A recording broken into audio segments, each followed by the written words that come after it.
En esta sesión vamos a ver un tema que tal vez les hubiese interesado que fuese el primero que vemos. No sé por qué el programa, la verdad, lo pusieron después de conjuntos. De hecho, conjuntos se pudo haber formalizado más si viéramos lo que es enunciados lógicos aquí. Aquí vamos a ver una pequeña introducción a la lógica. De hecho, la idea es que aquí entiendan cómo es que se hace una demostración en general, lo que es un enunciado lógico, operaciones lógicas como conjunción y disyunción, que son las que se van a encontrar constantemente.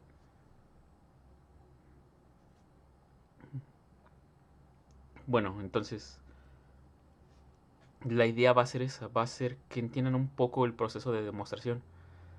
Realmente este tema es rápido porque no es complicado en sí. De hecho, lo complicado de hacer una demostración siempre es entender los enunciados, axiomas o proposiciones que nos van a servir. Primero que nada, hay que entender unas cosas que a estas alturas creo que ya han visto, que es qué es una proposición, qué es un teorema, que al final del día una proposición se puede convertir en un teorema una vez que esta ha sido demostrada. Vamos a entender prácticamente qué es una hipótesis y una tesis, un lema, que realmente también un lema se puede ver como un teorema. La realidad es que el lema no es de relevancia principal para lo que nosotros estamos haciendo. O sea, un lema por sí solo puede ser muy importante, pero si lo que nosotros estamos intentando demostrar que es una proposición más grande, que solo lo utiliza como una herramienta simple, entiéndase simple entre comillas, porque pues no es la idea principal, se le conoce como lema. Al final un lema es otra forma de ver las proposiciones. Y los axiomas. Muchas veces con los axiomas se comete el error de decir que son tan sencillos que no requieren demostración. Eso es completamente falso. Los axiomas de Zermelo y Frankel, por ejemplo, son simples de ver para nosotros, pero la idea de demostrarlos o comprobar que entre ellos no son equivalentes no es nada simple. De hecho, es un nivel alto en lógica que se necesita para entender, para comprender bien cómo demostrar que esos axiomas de Zermelo y Frankel son independientes entre ellos. De hecho, entre ellos nos falta uno que se agregó prácticamente ya al final de la formación real de la teoría de conjuntos, que es el axioma de Zermelo y Frankel, pero eso lo vamos a ver cuando veamos relaciones de orden, que justamente es después de esto cuando vemos números naturales e inducción matemática. Ahí vamos a hablar un poco de las relaciones de orden y voy a mencionar ese último axioma. Entonces, eso hay que entender, esas diferencias es lo que vamos a ver ahorita. Les digo, esta clase debería de ser prácticamente con la que se inicia cualquier matemático formalmente, pero por alguna extraña razón está después de la teoría de conjuntos y funciones. Entonces, sin más, vamos a ver que, primero que nada, un axioma. ¿Qué vamos a entender por un axioma? Un axioma o los axiomas son las formaciones básicas o las leyes básicas para formular una teoría. Vamos a ponerlo de esta manera. Son las bases con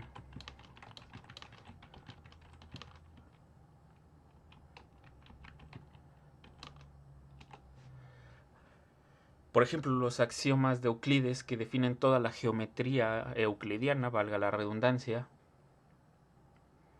son leyes básicas, y digo básicas porque son el pilar con el que se construye toda la teoría. Tal vez para esta teoría no sea necesario demostrarlas, simplemente son hechos que se dan por entendido que se van a cumplir en esta teoría. Para otra teoría pueden ser completamente falsos, sí puede llegar a pasar que sean falsos, pero porque no cumplen con otras normas. Entonces, cada teoría se basa en los axiomas. Prácticamente toda la matemática actual se basa sobre los axiomas de Zermelo y Frankel, que es la teoría de conjuntos. Por eso también pienso que fue primero, por eso decidieron tomar la decisión de agregar primero la teoría de conjuntos, porque ahí es donde realmente se basa toda la lógica matemática. Aunque hay momentos en que no en que se llega a la discusión de si agregar o no agregar otro enunciado. Ustedes saben que existe un personaje llamado Gödel, que, si déjenme buscarlo aquí,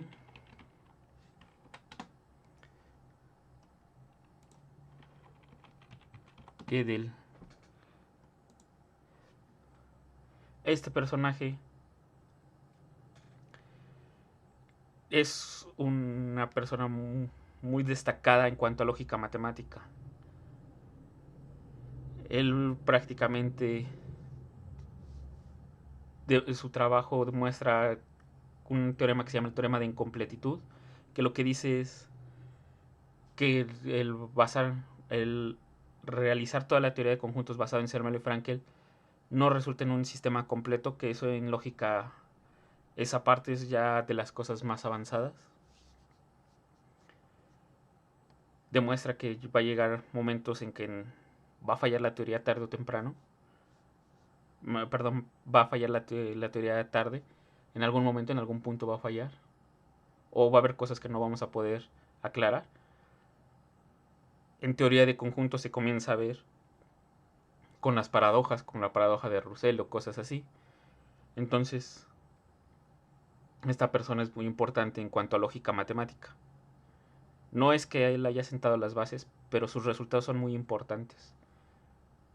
Como tema aparte del genio que era Gödel, él pues él se relacionó con Einstein en algún punto, y existe la anécdota que cuando cuando Einstein crea la teoría de la relatividad, ya la teoría de la relatividad general como tal, Gödel de cumpleaños le regala una solución a su sistema de ecuaciones que define un universo como el nuestro, con forma cónica, que si nosotros viajamos adelante en el tiempo, tarde o temprano regresamos al mismo punto. Es una solución a su sistema de ecuaciones con un universo coherente, sin ninguna modificación extraordinaria, para que vean el genio que era esta persona. Entonces, regreso a esto. Bueno, nada más ese era un dato histórico de Gödel, pero así se basan las teorías, a base de axiomas. Se pueden considerar sistemas completos o no completos, dependiendo de cómo estén fundamentados nuestros axiomas, pero serán siempre nuestras bases. Podemos poner cosas que en otra teoría tenemos como una proposición, un enunciado que se basa con sus teoremas, pero aquí lo podemos poner tal cual. No es que un axioma sea fácil de demostrar, o no es que un axioma sea tan simple que no requiera demostración. Es que nuestra teoría, la que nosotros estamos creando, aplica esto como una base. Por eso es que no se demuestran los axiomas como tal. Tal vez en otra teoría sí se demuestren. Aquí realmente no. Aquí se sientan nuestras bases y con eso partimos. Si esas son nuestras reglas, a partir de ella tenemos que construir otro tipo de enunciados. Lo que me lleva a lo siguiente. Una proposición. Una proposición lógica no es más que un enunciado. Un enunciado es que, bueno, no quiero sonar otra vez redundante, pero es que es una propuesta de algo que se va a cumplir. Un enunciado que propone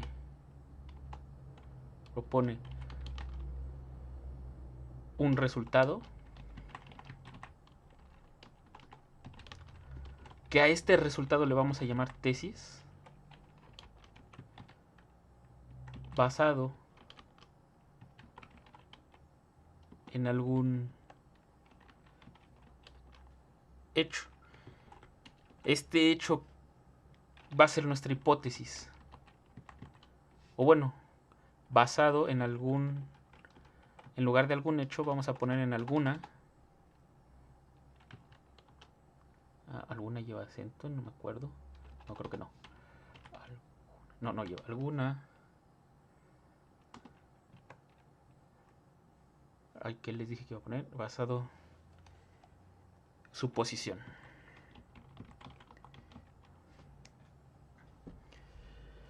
¿Qué quiero decir con un enunciado, con una proposición?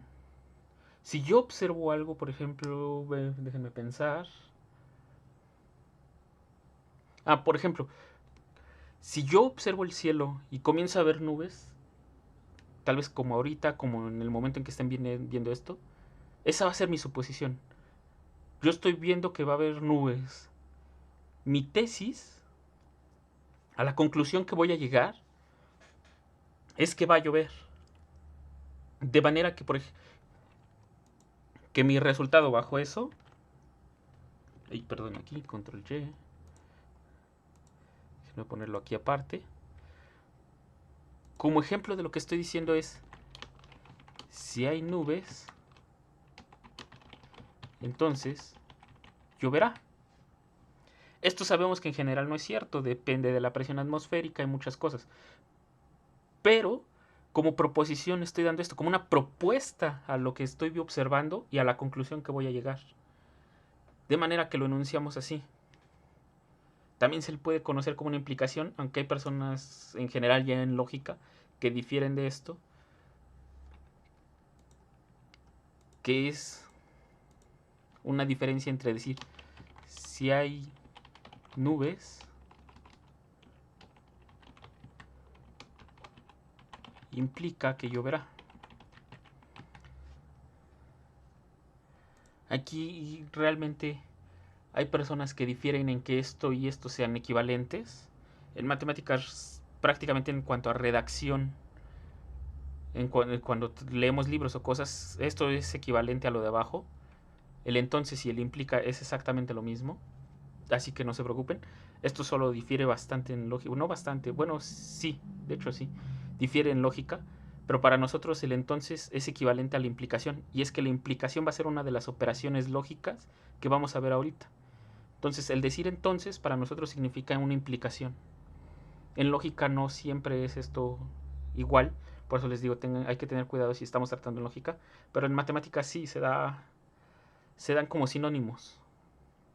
Entonces, aquí yo estoy dando una proposición. Yo estoy proponiendo algo en base a lo que estoy observando, en base a los resultados que estoy obteniendo. Estoy dando un enunciado que puede ser cierto o no. ¿Hasta qué momento se vuelve cierto mi enunciado? ¿En qué momento digo,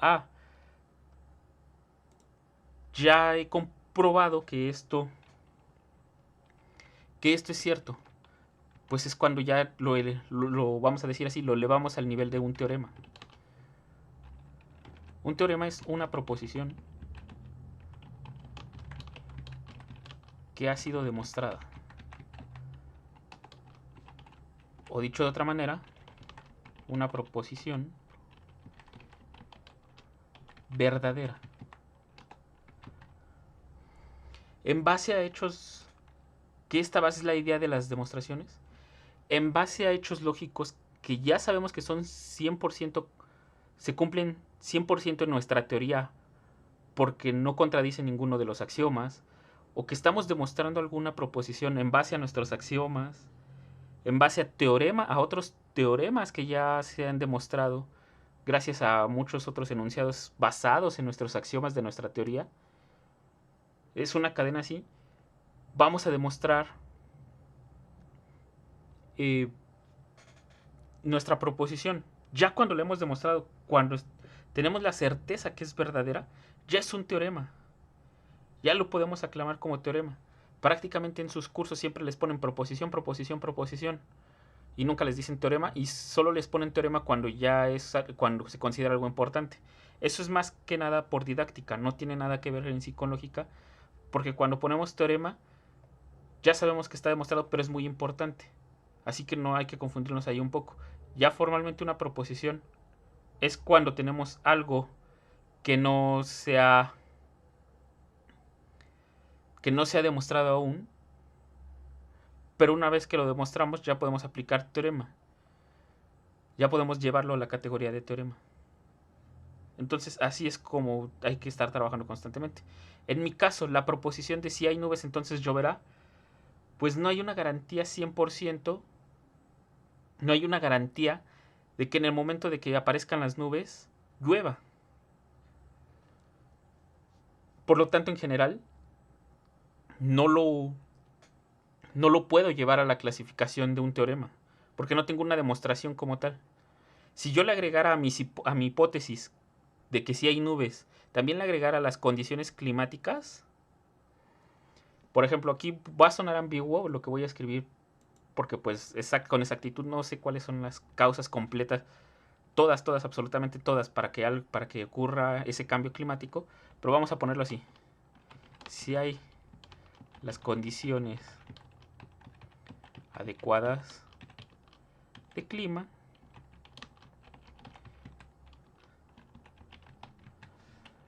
y aquí de clima,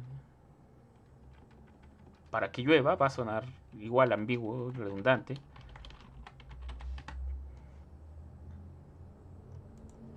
Entonces, lloverá. Como les digo, aquí, si hay condiciones adecuadas para que llueva, ya lo estoy diciendo, yo sé cuáles son, entonces lloverá. Esto ya ha sido demostrado por alguien. O sea, supongamos que conocemos todas las condiciones y que las estoy enlistando aquí, en este enunciado. Es más, que yo en una lista aparte le llamé condiciones adecuadas para que llueva, que es una lista completa de lo que debe pasar, y entonces mi enunciado es que lloverá. Esas condiciones ya fueron observadas por alguien, ya fue demostrado por alguien que si pasan eso todo junto, entonces ocurre la presión suficiente para las nubes para que comience a llover. Este enunciado ya lo puedo llevar a la clasificación de teorema porque ya puedo tener la certeza de que se va a cumplir bajo las condiciones que me están dando, bajo las hipótesis que me están dando, ya sé que va a llover.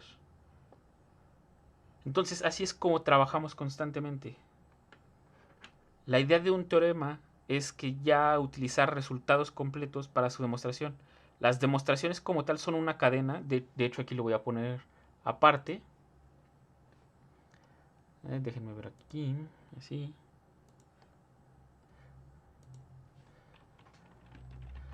Una demostración es una cadena de implicaciones.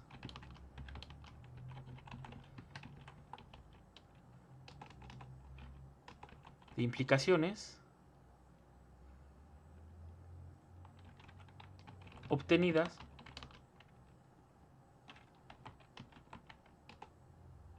por hechos verdaderos.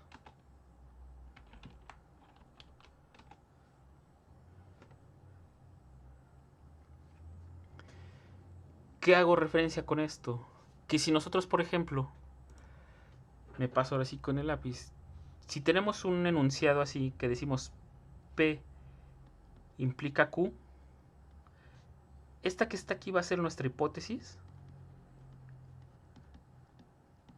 Este es nuestro enunciado, esta es nuestra proposición. Y esta va a ser nuestra tesis. A esto es a lo que queremos llegar.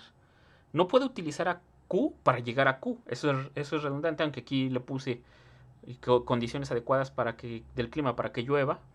Esto les digo, puede ser aparte de lloverá, o sea, es independiente. Solo lo puse así porque pues no conozco con exactitud todas las condiciones adecuadas para que llueva, para garantizar 100% que llueva. Pero aquí nunca puedo utilizar la tesis para demostrar la tesis. Entonces tengo que partir siempre una demostración, parte de P, parte de mi hipótesis P. Una vez que yo tengo a P, esto me va a dar una consecuencia, vamos a ponerle P1. P1 ahora es otra hipótesis que tengo. Me da como aquí mi P1 se convierte en una tesis obtenida a partir de P. Pero esa no quiere decir que ya sea Q. Aquí puede haber otro enunciado, P implica P1. Pero este P1 a su vez, después de que ya lo obtengo, se convierte, me da las condiciones necesarias. Junto con estos así, de esta manera, ya me dan las hipótesis necesarias para obtener otra tesis.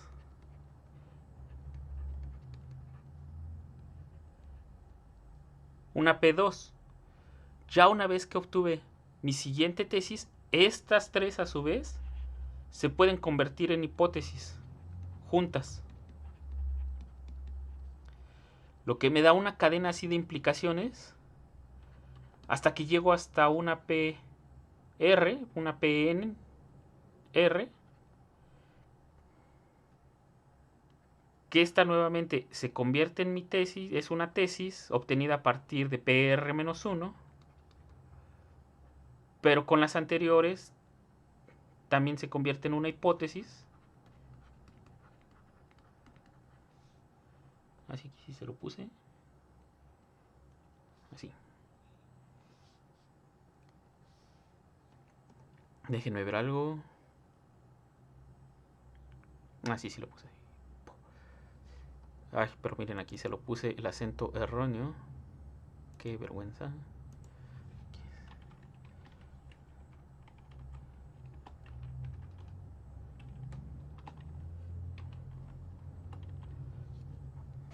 Ya están. Entonces, a partir de esta PR, llego a la conclusión de que se cumple Q. Una vez que ya tengo toda esta cadena, quiere decir que mi enunciado P implica Q.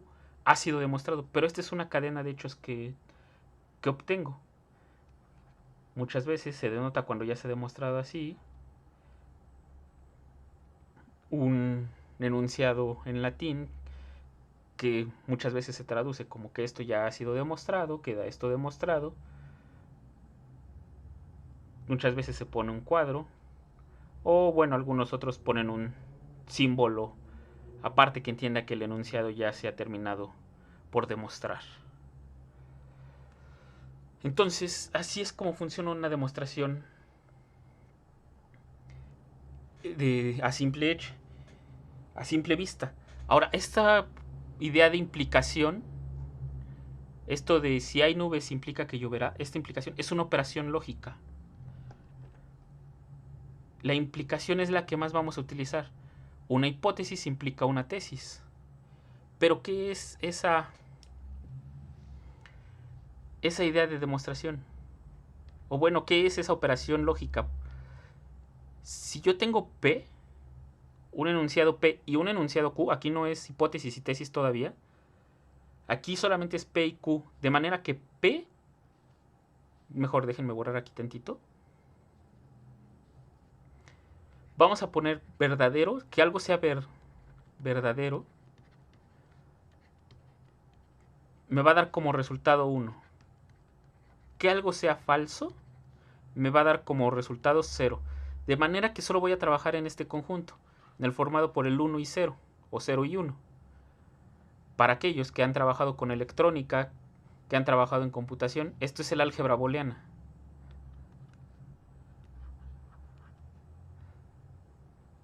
Las compuertas lógicas en electrónica funcionan de esta manera.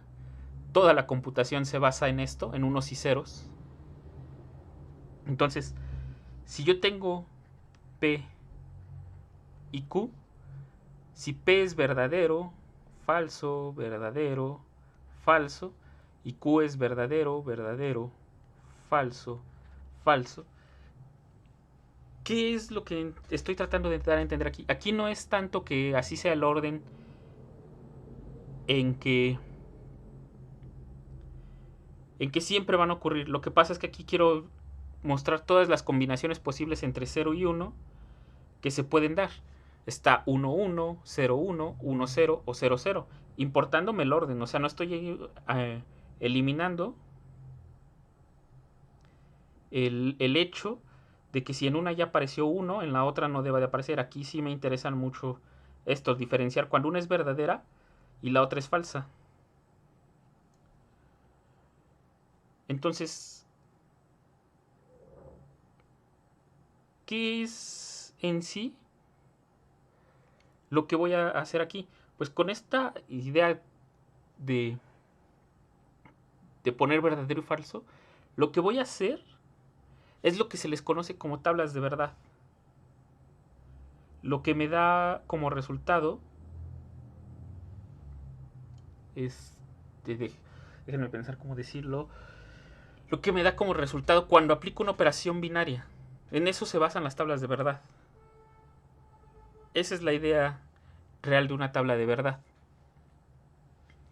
Pero aquí lo vamos a entender un poco más en lógica matemática más que como en operaciones lógicas en sí. Les recuerdo, esto tiene más profundidad, pero aquí los resultados sí no varían. Son los mismos que conocen de compuertas lógicas en electrónica, lo mismo que conocen en operaciones binarias en computación. Eso nunca varía. Entonces,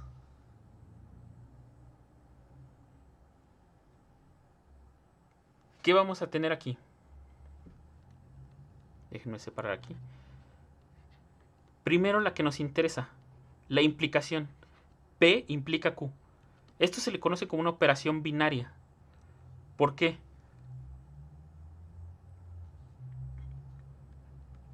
Porque es una función que toma dos valores, que toma un valor en el producto cartesiano de B y me devuelve un resultado en B. En este caso tomo el valor de P y el valor de Q. Solo que en lugar de hacer esta notación así, esta notación la paso como P implica Q. A esto se le conoce como una operación binaria. Solo es una función que toma valores en el producto cartesiano y devuelve valores en el conjunto que queremos. Entonces, 1 implica 1. Si yo parto de algo verdadero y llego a algo verdadero, entonces va a ser verdadero ese hecho. Va a ser cierto. Aquí siempre es la que yo tengo con problemas de confusión entre estas dos. Porque una de ellas, si la leemos como persona, como personas, como nosotros lo haríamos, razonaríamos como una persona, pues tiene sentido. Pero resulta que en lógica, justamente esa es la que no tiene sentido. Ahorita se los explico. Partir de una hipótesis falsa y llegar a algo verdadero, uno como persona pensaría que esto tiene que ser falso. Bueno, y sí lo pongo con una F. Que esto tiene que ser falso. ¿Por qué? Porque pues si estoy partiendo de una mentira, ¿cómo es posible que llego a algo verdadero? Pero no, partir de algo falso realmente en lógica y llegar a algo verdadero es verdadero. Porque sí puede llegar a pasar en lógica. Uno aquí piensa que esto es falso porque quiere decir que pues estoy cometiendo un error en medio que hace que se convierta lo falso, se convierta en verdadero. Pero esa es la forma de razonamiento humano, vamos a decirlo así. La realidad es que en lógica no. Puedo partir de algo falso, utilizar hechos verdaderos y llegar a algo verdadero. Por ejemplo, supongamos que estamos, en este momento está lloviendo. Están cayendo gotas del cielo, está lloviendo a diestra y siniestra. Si yo digo, si el cielo es rojo, entonces está lloviendo, justo en ese momento. Yo ya no puedo verificar si el cielo estuvo rojo o no estuvo rojo, si fue porque estuvo rojo está lloviendo ahorita. Pero es cierto que está lloviendo. Eso no es falso. En ese momento está justamente lloviendo. A pesar de que yo dije una mentira en cuanto a la hipótesis de por qué está lloviendo.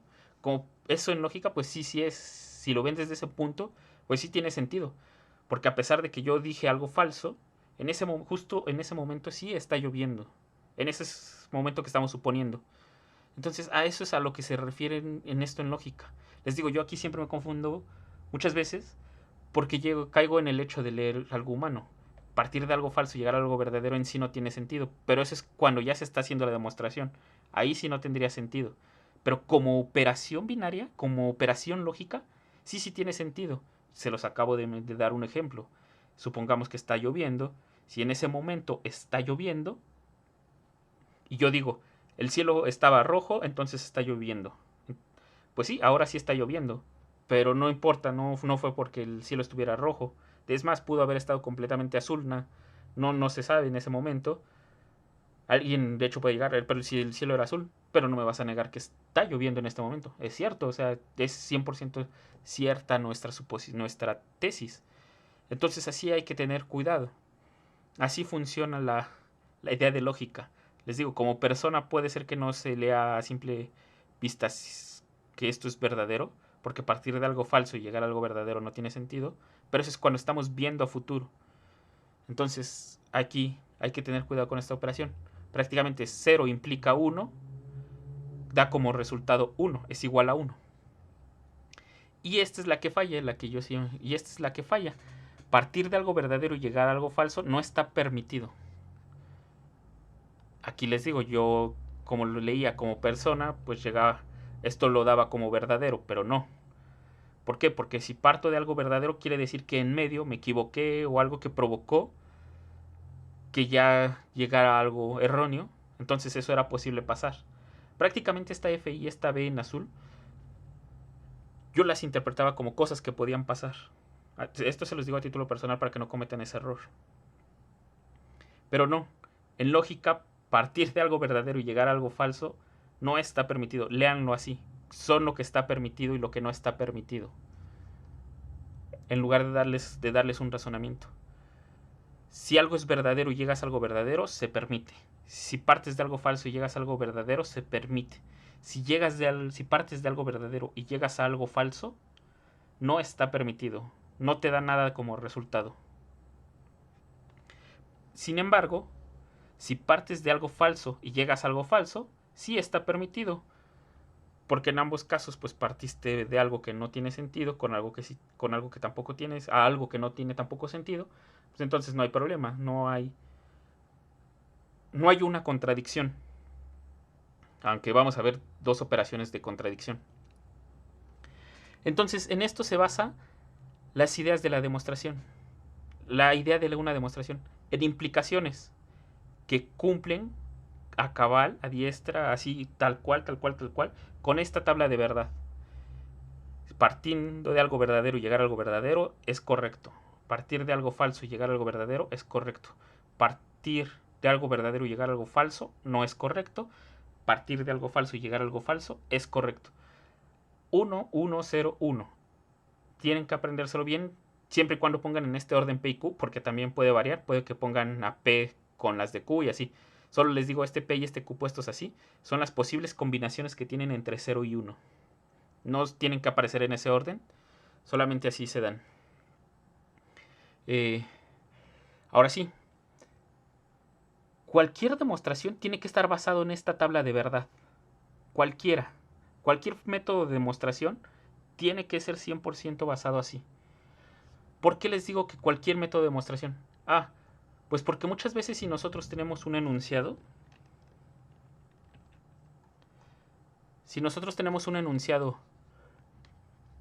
P implica Q, puede ser que sea muy difícil de demostrar.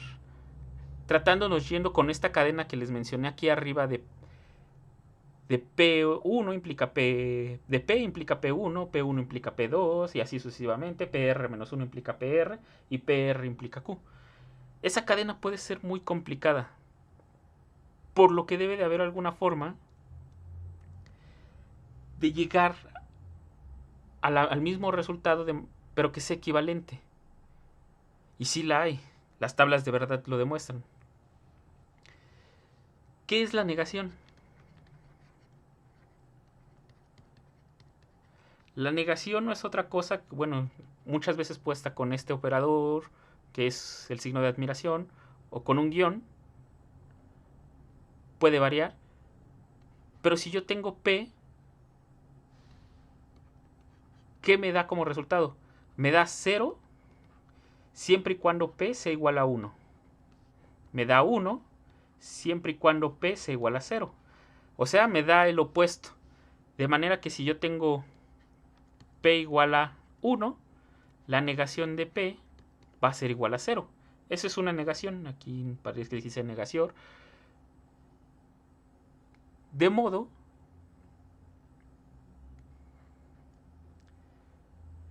que si yo tengo así mi tabla de verdad,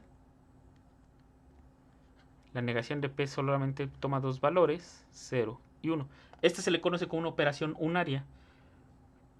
¿Por qué? Porque la negación solamente toma un valor en lugar del producto cartesiano y lo devuelve al mismo conjunto.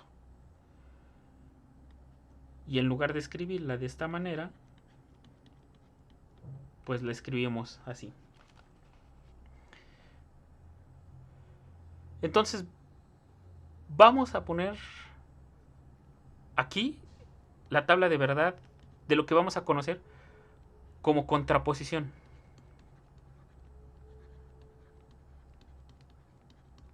Esto es una alternativa de demostración, un enunciado equivalente a lo que tenemos. ¿Por qué va a ser equivalente? Ahorita verán. Si yo tengo P, tengo Q, y P otra vez 1, 0, 1, y aquí tengo 1, 1, 0, 0, de esta manera, voy a poner de este lado la negación de P, que en este caso sería 0, 1, 0, 1, la negación de Q, que en este caso sería 0, 0, 1, 1.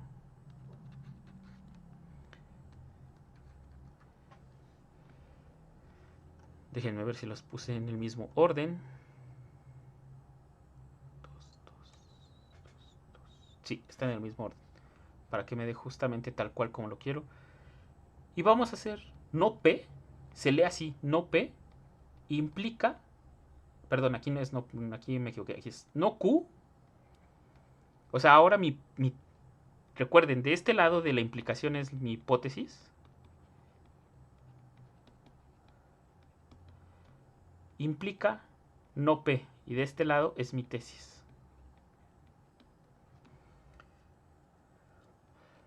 Cero. Aquí lo voy a leer ahora de derecha a izquierda. 0 implica 0. Es correcto, este es verdadero. 0 implica 1. Como les dije, hay que irnos aquí. 0 implica 1. Me da 1 como resultado. 1 implica 0. Me da 0. 1 implica 1. Me da 1. Y ya tenemos nuestra tabla de verdad para la contraposición. Este enunciado que tienen aquí es el enunciado contrapuesto a P implica Q. Y si se dan cuenta, da 1, 1, 0, 1, poniendo a P y Q en el mismo orden que yo los puse en mi primer tabla de verdad de implicación. Lo que me quiere decir que es equivalente al enunciado P implica Q. O sea, que como en la tabla de verdad al poner a P y Q en el mismo orden, me dio el mismo resultado al hacer no P implica no Q implica no P, quiere decir que son equivalentes, que me van a dar certeza de que algo es verdadero. Si yo demuestro P implica Q, me da algo verdadero. Pero también, si eso no me da como resultado algo, en lugar de demostrar P implica Q, demuestro no Q implica no P. Lo que quiere decir que estos enunciados son contrapuestos.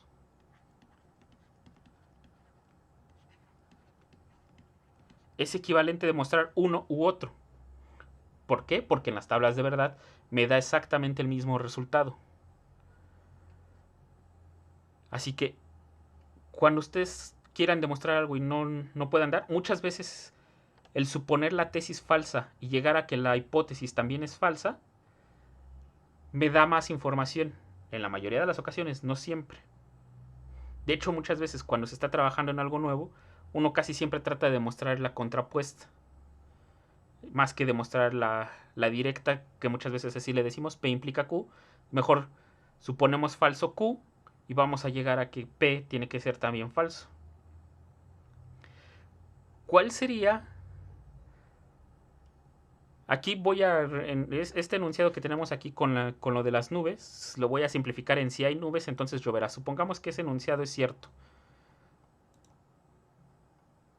Entonces, estamos partiendo de nuestro enunciado. Si hay nubes,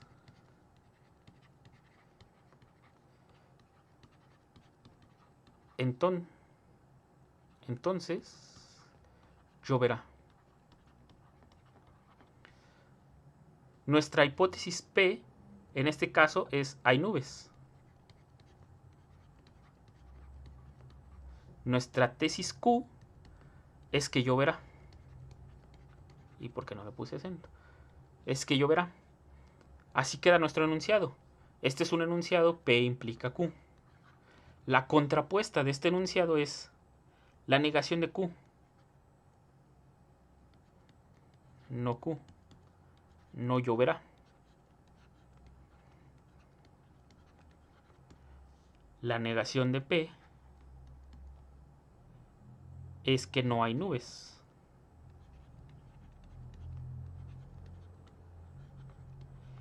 Y la contrapuesta, aquí cambia el orden porque ahora tengo que poner si no llueve,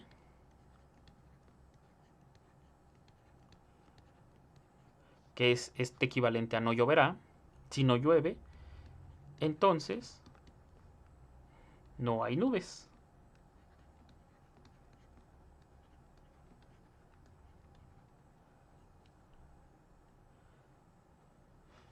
Este enunciado ya nos da más información. En este caso, puede haber casos en los que ni uno ni otro da información. Pero así es la contrapuesta. Este enunciado que tenemos aquí abajo es el enunciado contrapuesto al que propusimos aquí arriba. Así es como parto. Muchas veces cuando tratamos de demostrar algo, con la idea de la contraposición, lo que decimos es, supongamos que no pasa Q, lo que me implica lo que me da una cadena de implicaciones, y llegamos a entonces, por conclusión, que no pasa P. Muchas veces, en lugar de poner contraposición, dice, en las demostraciones que leemos, dicen por contradicción. Lo que pasa es que esta no es la única forma. Esto se puede ver como una contradicción porque estamos contradiciendo a Q y llegando a una contradicción de P. Por eso también se les dice contradicción como tal. Pero el hecho es que cuando dicen contradicción no solo se refieren a esto. Ahorita vamos a hablar de lo que es la reducción al absurdo, que también es otra forma de contradicción. Y que también es un equivalente para una demostración. Pero en los libros se dan por entendido que es una u otra y nosotros tenemos que leer el contexto para que nos diga cuál es. Para llegar a la contradicción tenemos que ver unas operaciones que ya vimos en conjuntos, que son conjunciones y disyunciones lógicas. ¿Qué son esos? Nuevamente, si yo tengo P y Q enunciados, este es verdadero, falso, verdadero, falso, verdadero, verdadero, falso, falso. Ya vimos dos operaciones lógicas. P y Q. Y también vimos P o Q. P y Q solo me da 1 cuando ambos son verdaderos. Cuando los dos hechos son verdaderos. Me da 0 en los demás. Esto ya lo habíamos mencionado en la intersección de conjuntos.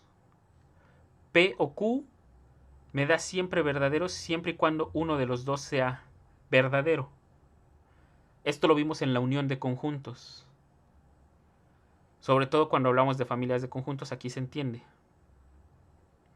Pero en intersección y unión de dos conjuntos, ya vimos estas operaciones como tal. Aquí en lógica también aparecen. 1 y 1 da 1, 0 y 1, o bueno, verdadero y verdadero da verdadero, falso y verdadero da falso, verdadero y falso da falso, falso y falso da falso. Mientras que verdadero o verdadero me da verdadero, falso o verdadero me da verdadero, verdadero o falso me da verdadero, y falso o falso me da falso. ¿Por qué es importante esta operación? Porque la reducción al absurdo se basa en eso. Se basa en la operación de I.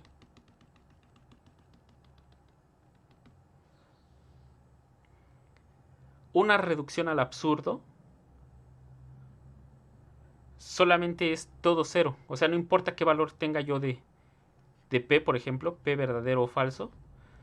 Una reducción al absurdo muchas veces denotado de esta manera, o como F0, o como dos signos de interrogación, así de admiración, perdón, para implicar para denotar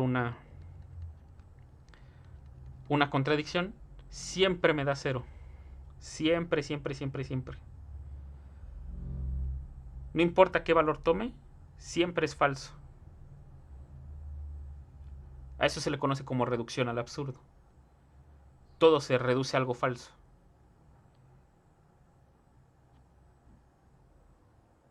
Entonces, la idea de demostrar algo con esto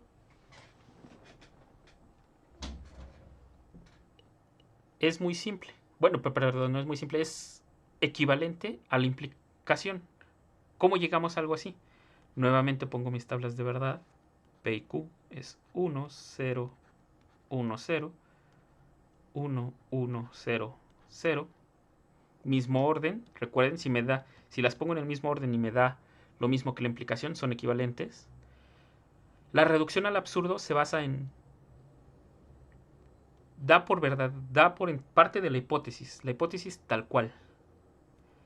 Pero ahora pégale, o a qué me refiero con pégale, también supón en la hipótesis la negación de Q. O sea, niega la tesis y utiliza la hipótesis. Utiliza tanto la hipótesis como la negación de la tesis. Y esto te debe de implicar una reducción al absurdo o un absurdo. Déjenme ponerlo aquí abajo. La negación de la tesis sería 0. Aquí déjenme ponerlo mejor, no Q. Me va a dar 0, 0, 1, 1. Bueno, vamos a hacerlo mejor así. Vamos a hacerlo por partes. P y no Q. P y no Q, ¿qué me da? 1 y 0 me da 0. 0 y 0 me da 0. 1 y 1 me da 1. 0 y 1 me da 0. Y ahora sí hacemos. Y aquí ponemos el absurdo, que siempre es 0, 0, 0, 0. Aquí ponemos P y no Q. Implica la reducción al absurdo. 0 implica 0. Vámonos a la tabla de implicación. ¿Dónde está? ¿Dónde está? ¿Dónde está? Aquí está. 0 implica 0, siempre me da 1. 0 implica 0, me da 1. 0 implica 0, me da 1. 1 implica 0, ¿cuánto me da? 1 implica 0, me da 0. Por lo que aquí tengo 0. 0 implica 0, me da 1. Y como pueden ver, miren, aquí tengo la misma tabla de la contrapuesta, pero ya vimos que es equivalente a la implicación directa, que es 1, 1, 0, 1. Y en la reducción al absurdo, también 1, 1, 0, 1. Por lo tanto, es equivalente a este tipo de demostración. ¿Cómo parte este tipo de demostración? Que también es una contradicción. De hecho, es justamente a lo que vamos a llegar. El hablar de un absurdo es contradecir algo que ya está demostrado, algo que se sabe que se cumple. Eso es un absurdo en cuanto a enunciados. Por ejemplo, vamos a leer un enunciado muy ambiguo por el que podría yo contradecir que ya sabemos. Si yo sumo 2 más 2, entonces el resultado de la suma es 4. Ese es un enunciado que sabemos que es cierto por operaciones de aritmética, en cuanto hablamos de los naturales o de los reales, en general. Entonces, eso ya sabemos que es cierto. Un absurdo sería contradecir eso, que partiéramos del hecho de que estamos sumando 2 más 2, pero en algún momento nos equivocamos, hicimos errores o contradecimos algo y llegamos a que el resultado es 5. Eso sabemos que es falso porque ya sabemos que el resultado es 4. Estamos 100% seguros porque alguien ya lo demostró, alguien ya hizo todo ese trabajo, de que da 4. Entonces, en nuestro caso, el que lleguemos a 5, en que en algún momento nos encontremos con que 2 más 2 da 5, es un absurdo, porque estamos contradiciendo algo que ya se ha comprobado. Las demostraciones por esta vía, ¿cómo son? Me regreso a nuestro enunciado. Si hay nubes,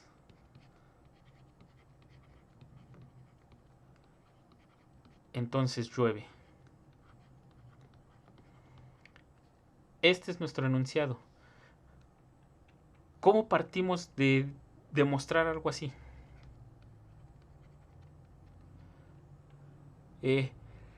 La idea es conservar nuestra hipótesis. Entonces partimos de que, por hipótesis, hay nubes. Damos por entendido que sí hay nubes en el cielo.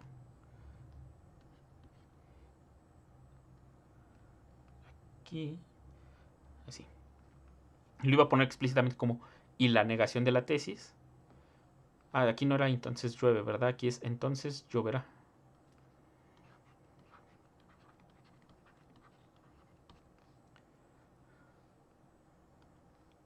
Entonces, por hipótesis hay nubes. Además,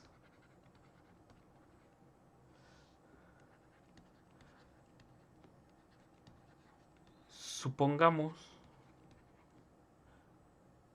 la contradicción de nuestra tesis es que no lloverá. En este caso,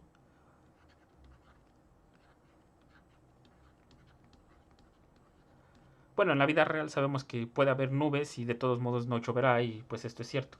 Pero en nuestro mundo, donde al momento de haber nubes, lo que les mencioné hace unos instantes, que vamos a dar por entendido que esto pasa, que siempre que hay nubes, entonces llueve. Entonces, supongamos que no lloverá. Partiendo de una cadena de hechos, podríamos llegar a partiendo de hechos lógicos que partan de estas dos cosas a la vez, debemos de llegar a una contradicción, algo que ya supamos. Por ejemplo, voy a ser muy explícito, casi vamos a llegar que entonces, por ejemplo, lo que sería un absurdo, el sol es verde. Por ejemplo, esa es la conclusión que llegamos al final de todo nuestro enunciado. Lo cual en este universo sabemos que es falso. En este donde estamos suponiendo que en el momento en que hay nubes, entonces va a llover. Entonces el sol es verde, lo cual es un absurdo porque pues el sol tiene otras tonalidades de rojo, amarillo, naranja, pero nunca verde, independiente de efectos astrofísicos y todo eso. Supongamos que en este universo el sol nunca puede ser verde, nunca puede verse verde. Entonces el sol es verde, va a ser nuestra contradicción. Va a ser a lo que llegamos. Llegamos a un absurdo, algo que no puede pasar porque ya sabemos que alguien demostró que eso nunca va a pasar, o que hay un hecho que dice que nunca va a pasar. Entonces, esa es la demostración de reducción al absurdo. O estas son las tres formas principales con las que se demuestra un enunciado en matemáticas. P y no Q implica F0 o reducción al absurdo. Contrapuesta, niegas la tesis, llegas a la negación de la hipótesis. Les digo, muchas veces lamentablemente los libros dicen por contradicción y nunca especifican si están haciendo una contraposición o una reducción al absurdo. El detalle de esto solamente es que el momento de estar leyendo tenemos que darnos cuenta. Muchas veces al momento de leer nos damos cuenta que están dando por cierta, no por cierta, que están dando por entendida la hipótesis. Bueno, sí, por cierta, que se está aceptando la hipótesis y le están agregando la negación de la tesis. O sea, al momento de leer tenemos que darnos cuenta de eso. Hay que tener cuidado. Les digo, muchas veces así pasa en los libros. No es, ojalá fuera un fenómeno aislado, pero no, es muy común que nada más digan por contradicción y no especifiquen si están hablando de una contraposición o de una reducción al absurdo. Hay que tener cuidado con eso. Y pues la manera directa, con una cadena de implicaciones partiendo de la hipótesis verdadera y teniendo que llegar a que la tesis también es verdadera. En esto se basan las demostraciones. Ya el sí solo son variantes de esta. El sí solo sí, de hecho aquí lo pego como un extra, Porque realmente bueno, ya se los mencioné, se los puse en en los apuntes de conjuntos. El demostrar P sí, solo sí, Q. Esto solamente pasa así. 1, 1, 0, 1 en tablas de verdad. Por eso les digo, esto lo menciono rápido. Porque realmente solo es un caso particular de las otras. Este solo es verdadero cuando ambos son verdaderos. Este es falso y este es verdadero. O los dos a la vez son, si yo parto de algo verdadero, solo llego a algo verdadero. Si P es verdadero, Q tiene que ser verdadero. Si P es falso y Q es verdadero, entonces no se da por aceptado. Si P es verdadero y Q es falso, tampoco se da por aceptado. Si P es falso y Q es falso, entonces eso es cierto. Eso pasa en el sí y solo sí. Y el demostrar un sí y solo sí, hay que hacer dos demostraciones. Demostrar el enunciado P implica Q y a su vez demostrar Q implica P. Ahora, este que está aquí no es la contrapuesta, hay que aclarar. Si se dan cuenta, no tiene las negaciones. Esto es otro enunciado aparte. En este estamos suponiendo ahora Q como hipótesis y tenemos que llegar a P como nuestra tesis. Tenemos que aceptar a P como nuestra tesis, que es muy diferente de decir no Q implica no P. No hay que confundirse ahí. Cuando van a demostrar un sí, solo se tienen que demostrar forzosamente estos dos enunciados. Así que ahí hay que tener cuidado. Muchas veces se puede reducir en una sola demostración si nuestra cadena de hechos siempre es con sí, solo sí. ¿A qué me refiero con eso? Si nuestra cadena es que P ocurre sí, solo sí ocurre P1 y P1 ocurre sí, solo sí ocurre P2 y así sucesivamente, P sí, solo sí ocurre PR, sí, solo sí ocurre Q. Si nuestra cadena es así, pues ya no es necesidad de separarlo en estas dos porque nuestra propia cadena es de puro sí y solo sí, lo que se conoce como transitividad. Esto nos da P sí, solo sí Q y ya no tengo que dividirla en dos, pero no siempre pasa, por lo que tenemos que hacer estas dos demostraciones. P implica Q y Q implica P. Hay que hacerlas a la vez para que se tenga el sí y solo sí. O sea que sí y solo sí, déjenme ponerlo aquí, es equivalente a P implica Q y, o sea, como operaciones lógicas, Q implica P. Como les digo, gracias a que lo separamos de esta manera en las demostraciones, pues solo es un caso particular de la implicación. Cada uno se trata por separado. O sea, que yo haya demostrado P implica Q no quiere decir que lo voy a ocupar en Q implica P y cosas así. Hay que tener cuidado en eso. Pero igual, como se tratan por separado, puede que P implica Q lo pueda demostrar directamente y Q implica P me sea más fácil demostrarlo por la contrapuesta. Lo que querría decir que mejor demostraría no P implica no Q, por ejemplo. O para demostrar este también utilizar una reducción al absurdo. O sea, puedo hacerlos independiente y así llegar a la demostración de lo que quiero. O sea, se tratan como enunciados diferentes. Entonces, esta es toda la idea de en base a las demostraciones que ya hacemos. Como les digo, se pone después de la teoría de conjuntos. Mi idea, supongo, es que porque toda la teoría en matemáticas se basa en los axiomas de Zermelo y Franka, los básicos, los que ya vimos, en cuanto a teoría de conjuntos, se basa de ahí y por eso se da esto después. A partir de aquí, lo siguiente que vamos a ver. Bueno, antes de esto voy a dar otra cosa que es ver ahora sí, ya que entienden un poco las tablas de verdad, ver cómo se ve la intersección y unión de conjuntos en términos binarios.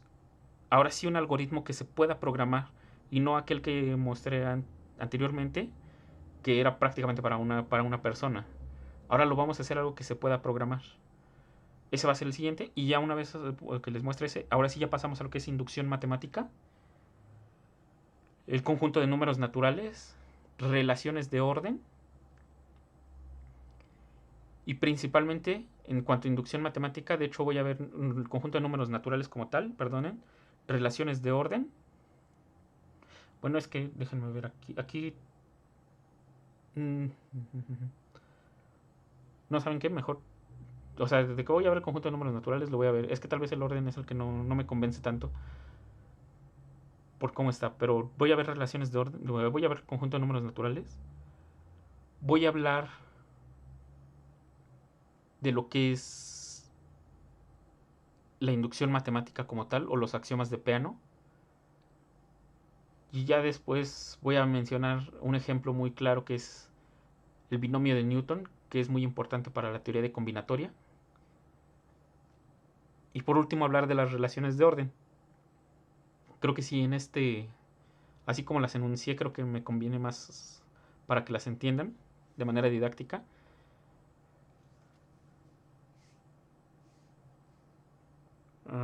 Bueno, lo voy a considerar. Pero entonces aquí espero que les haya quedado claro ahora sí ya cómo son demostraciones. Ya han visto demostraciones. Si no entendían por qué se hacían así o por qué funcionaban o por qué siempre se daba por así, es por esta razón. Esta es la razón por la que todo lo que hacemos en matemáticas es válido porque se hizo todo este procedimiento de implicación. Entonces si tienen dudas de esto ya saben que me pueden mandar un mensaje y pues ya yo les contesto con gusto.